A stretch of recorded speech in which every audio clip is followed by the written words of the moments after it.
Мен неге сенсе сол болады. Алдыңғы оқиғаларды қарайтын болсаңыз, сол сияқты историялар өте көп болды. Мен іздеген зат жоқ, жолым мүлдем жабылып қалды, одан қаса денсаулығым нашарлады, әртүрлі щитовидка мен женский жақты деген сияқты, миома деген сияқты әртүрлі ауруларға шалдықтым.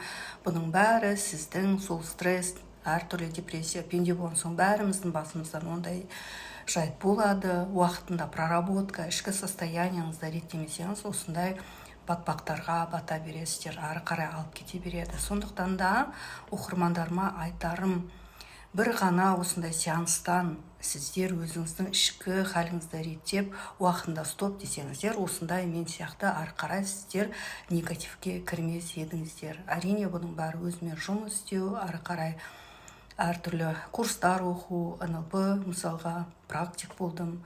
Осының бәрі менің позитивке өмірімді өзгертуіме алып келді. Сол кезде менде егер осындай проработка, терапия болатын болса, мен соған барар едім. Өкінішке орай ол кезде болмады. Сондықтан да достар, оқырмандарым, егер сіздерде осындай депрессияға, стресс болатын болса, бірден өздеріңіздің ішкі состояниеңізді жөндеңіздер, стоп деңіздер.